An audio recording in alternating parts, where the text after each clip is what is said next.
Medical centre, multispecialist hospital आणि ICU याचे उद्घाटन नवी मुंबई भाजप जिल्हाध्यक्ष तथा माजी आमदार संदीप नाईक यांच्या हस्ते पार पडले।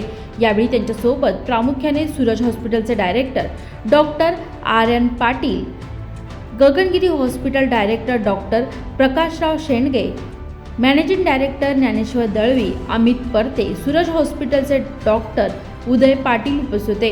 या हॉस्पिटलच्या माध्यमातून सामान्य नागरिकांना परवडतील अशा योग्य त्या माफक दरात सुविधा देता येणार आहे।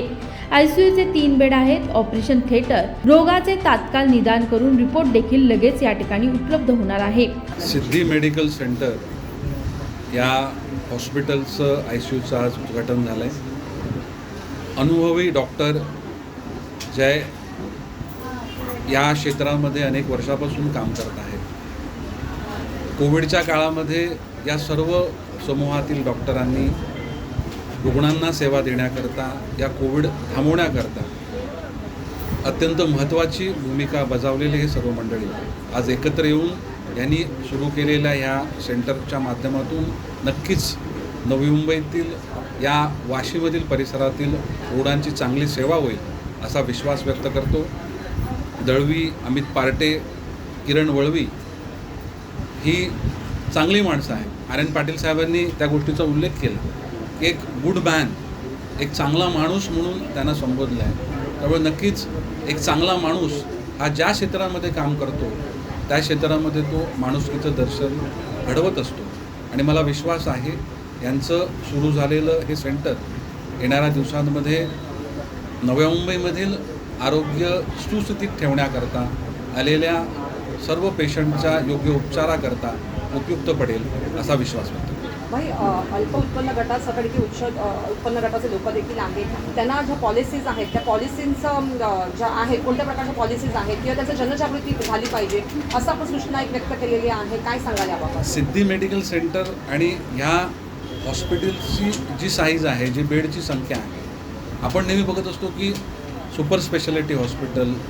मल्टी सुपर स्पेशालिटी हॉस्पिटल असे जरी मोठे हॉस्पिटल शहरामध्ये निर्माण झाले तरी त्वरित प्रत्येकाला शक्य होत नाही की त्या मोठ्या हॉस्पिटलमध्ये जाणं आणि त्या मोठ्या हॉस्पिटलमध्ये जाऊन आरोग्य सुविधा घेणं। त्यावेळेस एक महत्त्वाची भूमिका पार पाडत असतात ते ह्या साईजचे हॉस्पिटल आणि अशा साईजच्या हॉस्पिटलमध्ये काम करत असताना त्यांना देखील काम करण्याकरता एक शांत वातावरण, एक स्ट्रेस फ्री वातावरण हे प्रशासनाच्या माध्यमातून, शासनाच्या माध्यमातून, कायद्याच्या माध्यमातून, नियमांच्या माध्यमातून त्यांना असं शांततेचं वातावरण, ज्या वातावरणामध्ये त्यांच्यावर कोणतंही दडपण नसेल, एखादा कंप्लायन्स करायचा आहे तो पूर्णच होऊ शकत नाही, अशा दडपणाच्या विरहित काम करण्याची संधी या अशा हॉस्पिटलना देणं गरजेचं आहे। म्हणजे प्राचीन काळामध्ये किंवा पुराणामध्ये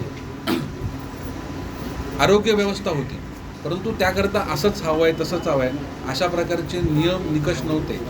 एखाद्या ठिकाणी इन्फेक्शन वाढू नये त्याची खबरदारी घेतली पाहिजे, प्रोटोकॉल सांभाळले पाहिजे, योग्य प्रकारचा उपचार दिला गेला पाहिजे, परंतु त्याची जी आकाराची मर्यादा आहे, कुठल्या ठिकाणी जो रेट्रोफिट केलेला तो हॉस्पिटल आहे अशा वेळेस त्यांचा देखील विचार, अशा हॉस्पिटलचा विचार हा होणं गरजेचं आहे। नक्कीच या स्मॉल कॅपॅसिटीचे बेडचे हॉस्पिटल यांच्या अडचणीकरता देखील प्रशासनासोबत, शासनासोबत आणि नक्कीच त्या मंत्र्यासोबत नक्कीच येणाऱ्या दिवसांमध्ये चर्चा केली जाईल आणि योग्य ज्या गोष्टी आहेत त्यामुळे जे काही कारण नसताना ज्यांना तो त्रास होतो आहे तो देखील दूर करण्याचा प्रयत्न केला पाहिजे। केंद्र सरकार, राज्य सरकार, महानगरपालिका याच्या खूप मोठ्या योजना आहेत। एखादा अप्पर मिडल क्लासमध्ये राहणारा घटक म्हणजे करोनामध्ये एका पेशंटचं बिल हे 60-60, 70-70 लाख देखील झालेलं आपण बघितलं आहे। त्यामुळे जो घटक जो आपलं जीवन योग्य पद्धतीनं जगतो आहे परंतु पॉलिसी नाही, तेवढा अचानक आलेला हा खर्च, हा आर्थिक जो ताण आहे हा तो सांभाळू शकत नाही आणि अशाकरता पॉलिसी आपण कोणती घेतली आहे, त्यामध्ये कोणत्या कोणत्या आजारांचा समावेश आहे, त्याच्यामध्ये कुठल्या हॉस्पिटलमध्ये लागू पडते ह्याचं संपूर्ण एक माहिती असणं किंवा आपल्या पॉलिसीच्या माध्यमातून आपण कुठे ट्रीटमेंट घेऊ शकतो ह्याची शिक्षित आणि अपर मिडल क्लासच्या घटकांना देखील माहिती असली पाहिजे. त्याचबरोबर middle class, lower middle class, below poverty line यांच्याकरता केंद्र सरकार, राज्य सरकारच्या ज्या अनेक योजना आहेत त्या योजना त्यांच्यापर्यंत पोहोचवल्या पाहिजेत. आणि जर ह्या योजना पोहोचवल्या तर खऱ्या अर्थानं एक आरोग्याच्या दृष्टीनं सुरक्षित आपण आहोत अशा प्रकारची भावना ही सर्वसामान्यांमध्ये निर्माण होईल. आणि ह्याकरता हॉस्पिटल, लोकप्रतिनिधी, ज्येष्ठ डॉक्टर्स यांच्या माध्यमातून समाजामध्ये ही माहिती पोचवणं, त्याचं प्रबोधन करणं, त्याचा प्रचार करणं हे अत्यंत गरजेचं आहे. योग्य ठिकाणी जाणं, प्रशासनाकडून, शासनाकडून ती योजनेचा लाभ आणि त्या योजनेची माहिती पोचवणं देखील तितकंच गरजेचं आहे. मी सिद्धी मल्टी सेंटर, मेडिकल सेंटर याच्या सर्व डायरेक्टर्स, ओनर्स आणि त्यांना सपोर्ट करणारे सर्व डॉक्टर्स यांचं मनापासून अभिनंदन करतो. आपण आपल्या हॉस्पिटलच्या मार्फत ज्या पद्धतीत काही गंभीर आजार असतात, ज्यांची सर्वसामान्य लोक एका कॉर्पोरेट हॉस्पिटलला जाऊन त्या सुविधापासून वंचित राहण्याची शक्यता असते किंवा गव्हर्नमेंटमधल्या मोठ्या हॉस्पिटलला गेल्यावर त्यांना असंख्य अडचणींना सामना करायला लागतो. त्याच्यातून आपल्याला त्यांना कशी मदत करता येईल त्या पद्धतीने आपण ICUमध्ये एक चांगला व्हेंटिलेटरची सोय केलेली आहे. एक ICU चांगल्या पद्धतीत डेव्हलप केलेला आहे. कधी त्यापुढे काही सर्जरीज ज्या असतात, कॉम्प्लिकेटेड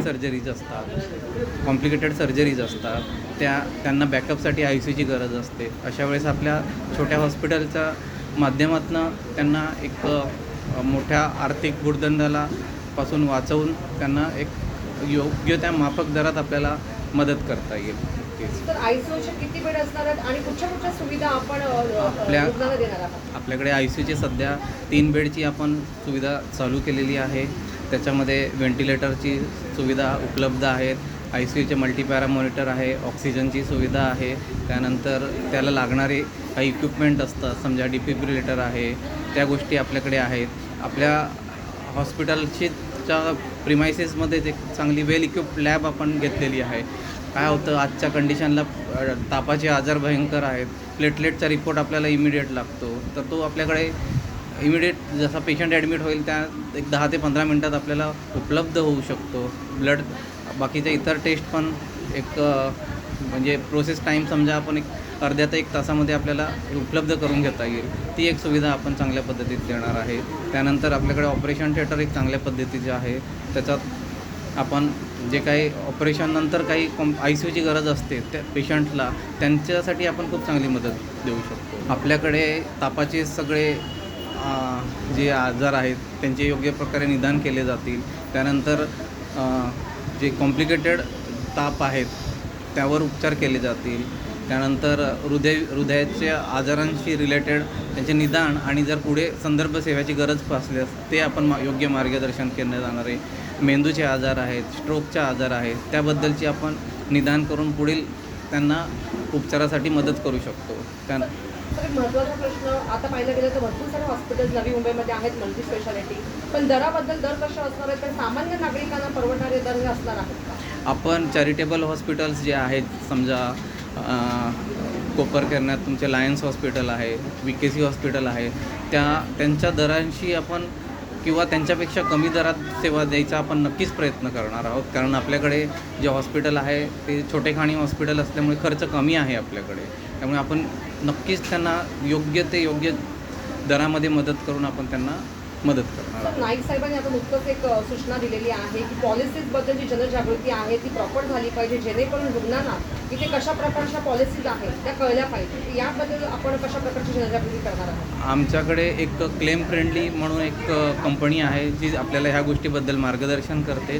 त्या पॉलिसीबद्दलची माहिती पूर्णपणे घेते ती, आणि त्या पॉलिसीमध्ये जे काही कवर असणारे उपचार आहेत, त्यानंतर त्यांचा असणारा खर्च आहे तो बसतो आहे किंवा नाही, त्या उपचाराबद्दल किती पॉलिसी देते त्याबद्दलचे पूर्ण डिटेल आपल्याला 1 तासाभरात ती कंपनी पुरवते. त्यामुळे पेशंटला नंतरचा होणारा जो ताण आहे तो होत नाही, आणि योग्य ते मार्गदर्शन अत्यंत तज्ज्ञ लोकांकडनं आपण घेत असतो त्यांचं. व्हिडिओ जर्नालिस्ट अनिश बाबरसह प्रिया उजबांचा रिपोर्ट, नवी मुंबई.